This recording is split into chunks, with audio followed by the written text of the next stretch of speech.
not many left, so if you want one, you gotta grab it. Anyways,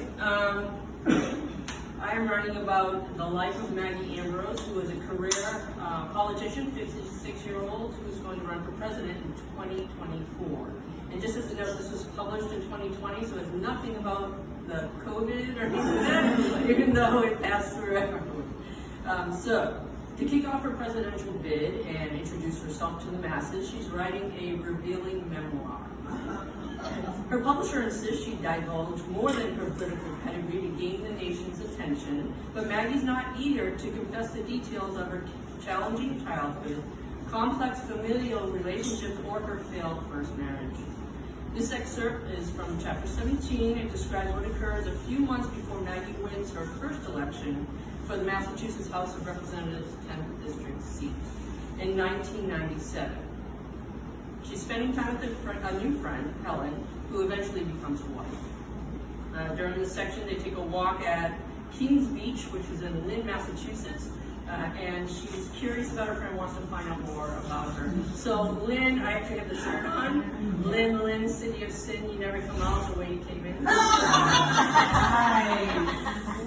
It's a real song, there's more to it, I'm not going to talk about it. Okay. Also, you might want to know that both Maggie and Helen are attorneys.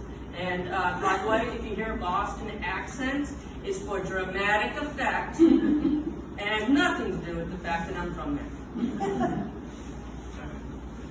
I know what you're thinking. Helen's teasing tone broke through Maggie's musings. Maggie looked at Helen, eyebrows raised. Is that right? They were passing the top of Red Rock Park, the waves slapping at the seawall with each surge. Yes, it is. Helen linked her arm in Maggie's, her stride slowing to match her amble. You're wondering whether I'm in a relationship. For all you know, I could be married with 4 kids. Maggie's body jackknifed as laughter overtook her, dragging him to a halt in the middle of the walkway. I'm sorry. Sorry. She saw the miffed look on Helen's face and fought to control her laughter, waving her hands in a clearing motion. It's just, the image of 4 mini Helens running around underfoot is hilarious. God, can you imagine debating all the reasons why the bedroom should not be cleaned? I bet a kid of yours not only but could and would enumerate them from strongest to weakest points. Maggie and Helen climbed a concrete staircase and stopped to lean against the railing overlooking the ocean. Maggie shifted to face her. So tell me, are you married? Dating someone? Are you a mom? Helen rolled her shoulder and lifted her chin before meeting Maggie's gaze. No, kids. I'm not with anyone right now. My last relationship crashed and burned about 5 months ago when I found myself thinking about someone else. It wasn't fair to her, and although it's quite possible I won't ever be with that person, I knew it was the right thing to do. The word her seemed to hang in the air between them, as though highlighted in bright yellow. Maggie glanced at Helen and was startled by the fear and insecurity she saw. Drawing herself up to her full height, shoulders back and lips pressed in a straight line, Maggie tried to control her anger. She narrowed her eyes. Do you think I'm prejudiced? Helen's eyebrows lowered enough to create a furrow between them. What? Do you think it makes a difference to me that you date women? I mean, have I ever given you that impression? Because that's the only reason I can think of for why you never trusted me enough to confide in me before now. Maggie broke their stare to watch a seagull careen through the air. Maggie, be realistic. People don't always react well when they realize a person's gay. Sometimes people pretend to be okay with it, but they become distant and suddenly they're too busy to meet. One day you wake up and realize the relationship has disappeared. And I'm not saying you do that, but we're still getting to know one another. Understanding flooded through Maggie. Helen's reticence had nothing to do with her. Nah, I know the real reason you never told me. At Helen's confused look, Maggie allowed a smirk to surface. You were afraid I'd guess your big secret. I'm the one you're thinking of all the time. Maggie brought her hand to her chest, fluttering her eyelashes several times. You're in love with me.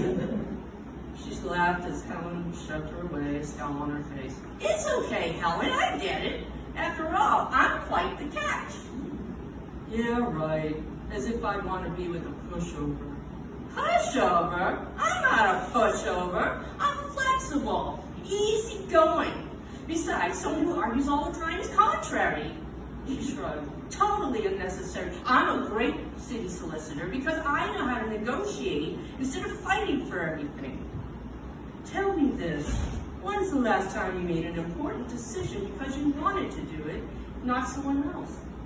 Do you even want to run for office, or is that a leftover idea from the previous time? Those are good questions. I do want to run for office, even though it wasn't originally my idea either time. This campaign is different for many reasons. I have a better understanding of what I'm doing. I want to make our community better for others, and I work on this campaign every step of the way, developing my campaign platform and arranging to meet people in the community. The last campaign was spoon-fed to me.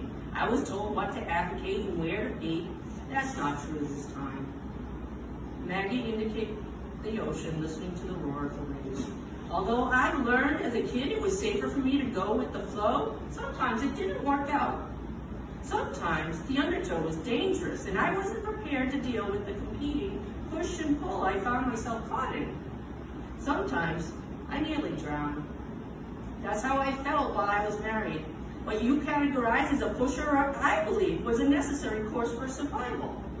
Leaving that relationship and cutting ties with all that was associated with it was probably the first time I swam against the tide.